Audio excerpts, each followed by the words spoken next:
اگر آپ کسی کنٹری کی امیگریشن لینا چاہ رہے ہیں تو آپ کی ایجوکیشن منیمم جو ہے 4 ایئرز بیچلر ہونی چاہیے اور اس کے بعد 3 سال کا ورک ایکسپیرینس ہونا چاہیے. جو سکسیزفل کیس ہیں اس وقت جو سچویشن چل رہی ہے اس میں 4 ایئرز بیچلر کے بعد ماسٹر اور منیمم 1 ایئر ایکسپیرینس. ہم یہ بھی کہہ سکتے ہیں کہ کچھ پروفیشن ایسے ہیں جیسے لائر ہے، ڈاکٹرز ہیں، فارماسسٹ ہیں، ویٹنری ڈاکٹر ہیں. ان کا جو بیچلر ہے وہ بھی ٹھیک ہے، وہ بھی ایکول ٹو کینیڈین ماسٹر کے ایکولنٹ ہے.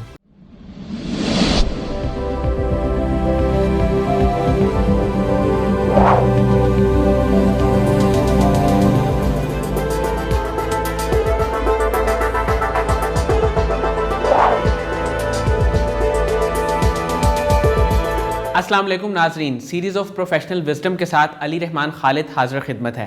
آج جو شخصیت ہمارے ساتھ موجود ہیں وہ ڈائریکٹر ہیں ہائپرو لا ایسوسیٹس کے.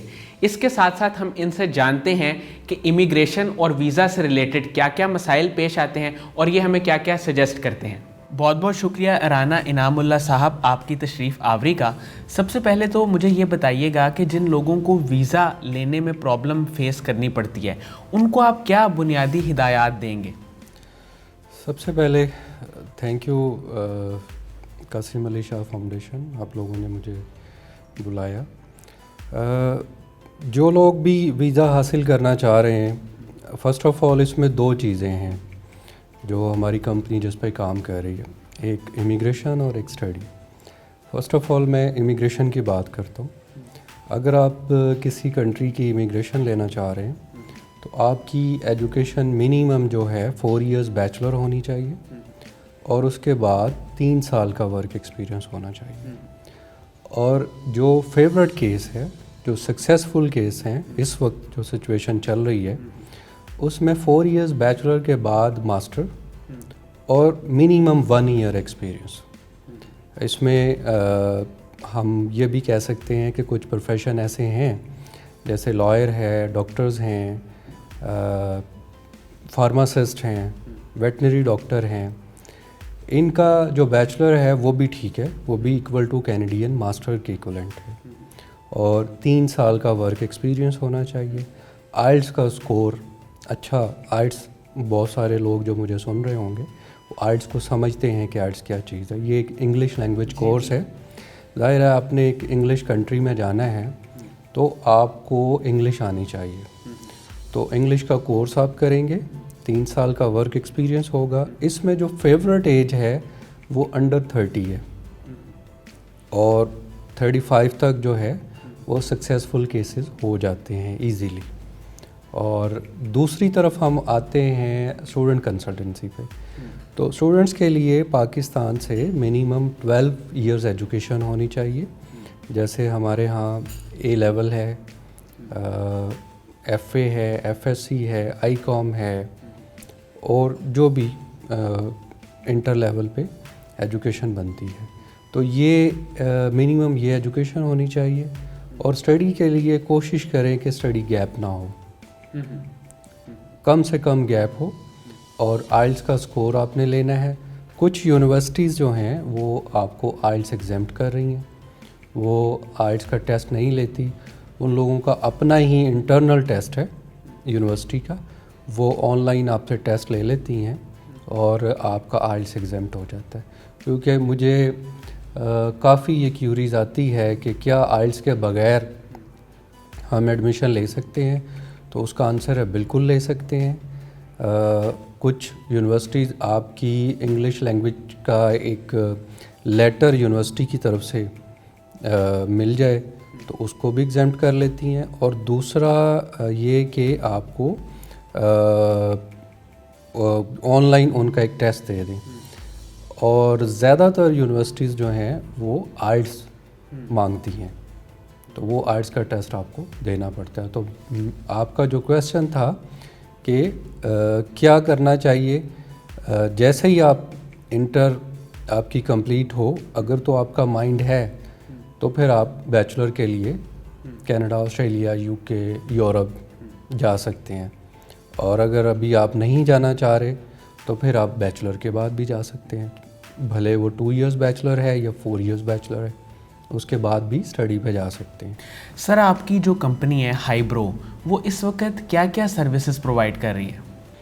First of all we are immigration lawyer, immigration consultant, اور فارن ایجوکیشن جس میں Canada, Australia, U K, Europe, اس کو ہم لوگ دیکھ رہے ہیں. اور ایک ہمارے پاس لینگویج ٹیسٹ سینٹر ہے جس میں ہم لوگوں کی رہنمائی کر رہے ہیں, اور یہ آئٹس اور اسپوکن انگلش کے لیے ان کی تیاری بھی کرواتے ہیں. برٹش کونسل اور AEO پاکستان جو کہ آج کل IDP بن گیا ہے, اس کے بھی ہم چینل پارٹنر ہیں. اور تھرڈ پہ ایک کیمبرج کا ٹیسٹ سینٹر ہے ہمارے پاس, پیئرسن, وہ بھی ہم چلا رہے ہیں پاکستان میں. تو یہی ہائبرو کر رہا ہے مینلی. سر آپ کے پاس جو لوگ کنسلٹنسی کے لیے آتے ہیں, آپ زیادہ تر ان کو کن ممالک میں اسٹڈی ویزے پہ جانے کے لیے یا کہاں کی امیگریشن دیتے ہیں, یا کیا ان کو ریکمینڈ کرتے ہیں؟ جی بڑا اچھا سوال ہے آپ کا. میں یہ دیکھتا ہوں کہ اس بچے کا پروفائل کہاں کے لیے سوٹیبل ہے, یا میری جو ٹیم ہے, موسٹلی جو اسٹوڈنٹ کنسلٹنسی کو ڈیل کرتی ہے وہ میری ٹیم ہے, وہ یہ دیکھتے ہیں کہ کل کو اسٹڈی کمپلیٹ کرنے کے بعد آیا اس کی امیگریشن کے چانسز کہاں پہ ہیں. ہر بچے کی یا ہر فیملی کی یہ خواہش ہوتی ہے کہ جب وہ اسٹڈی کمپلیٹ کر لے تو وہ اس کنٹری کی شہریت حاصل کر لے. تو نمبر 1 پہ Canada, number 2 Australia, number 3 UK. ابھی اس سال UK نے اپنے آپ کو بہت اپ کیا ہے, اور اسٹوڈنٹ ویزاز کو ہمارے کنٹری کے لیے کافی انہوں نے اسپیس دی ہے کہ لوگ آئیں اور اسٹڈی حاصل کریں, اور ساتھ میں امیگریشن بھی لے سکتے ہیں وہ.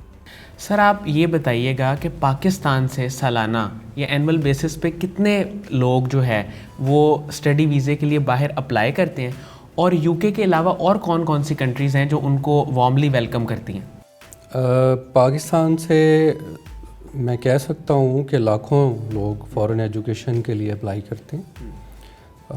UK کے علاوہ کینیڈا, آسٹریلیا, یورپ, اور کچھ جس میں ہماری فیمیلز ہیں وہ اسلامک کنٹریز کو پریفر کرتی ہیں, مڈل ایسٹ, ٹرکی, اور اگر آپ یہ MBBS وغیرہ کے لیے دیکھیں تو اس میں چائنا ہے, اور ساتھ میں جو ہماری رشین اسٹیٹس ہیں کچھ, ازبکستان, ترکمانستان, اس طرح سے یہ کنٹریز بھی ایز اے MBBS اسٹوڈنٹس کو ویلکم کرتی ہیں. سر ابھی تک آپ نے کنسلٹنسی کے دوران بہت سارے کیسز دیکھے ہوں گے. جو امیگریشن کا پروسیس ہوتا ہے اس میں سب سے بڑی پرابلم لوگوں کو کیا فیس کرنی پڑتی ہے؟ امیگریشن کے پروسیس میں سب سے بڑی پرابلم ہے لینگویج کورس. ہمارے جو اسٹوڈنٹس ہیں یا کلائنٹس ہیں وہ PhD بھی کر چکے ہوتے ہیں, MPhil بھی کر چکے ہوتے ہیں, لیکن آئلٹس کو انہوں نے ایک آپ کہہ لیں کہ ہوا بنایا ہوتا ہے کہ آئلٹس پتہ نہیں کیا چیز ہے, آئلٹس ہم سے نہیں ہونا. بار بار میرے سے یہی کویسچن ہوتا ہے, جی آئلٹس کے بغیر تو بغیر نہیں ہو سکتا. دیکھیں آپ نے ان کے کنٹریز میں جانا ہے جہاں لینگویج ہی انگلش ہے, تو آپ کو انگلش تو آنی چاہیے.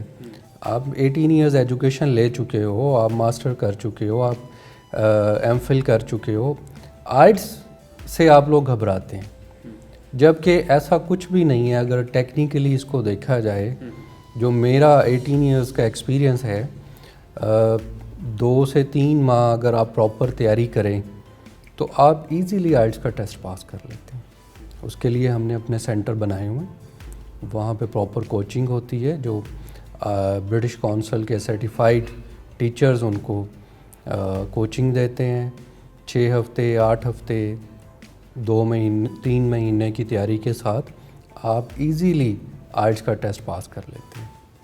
سر جن لوگوں نے اپنی گریجویشن مکمل کر لی ہے اور وہ ماسٹرز کے لیے یا PhD کے لیے باہر جانا چاہتے ہیں, ان کو آپ کیا سجیسٹ کریں گے؟ جو تو 4 ایئرز بیچلر کے بعد ان کا گیپ آ گیا ہے. کچھ لوگ جو ہیں, کچھ اسٹوڈنٹس ہمارے بیچلر کے بعد ماسٹر کمپلیٹ نہیں کرتے, وہ اپنا کیریئر سٹارٹ کر لیتے ہیں اور 3 سال کا ورک ایکسپیرینس ہو چکا ہے. تو اس کے لیے بھی کینیڈا میں آپشنز ہیں, وہ امیگریشن لے سکتے ہیں. اس میں یہ ہے کہ ان کو آئٹس میں تھوڑا محنت کرنا ہوگی.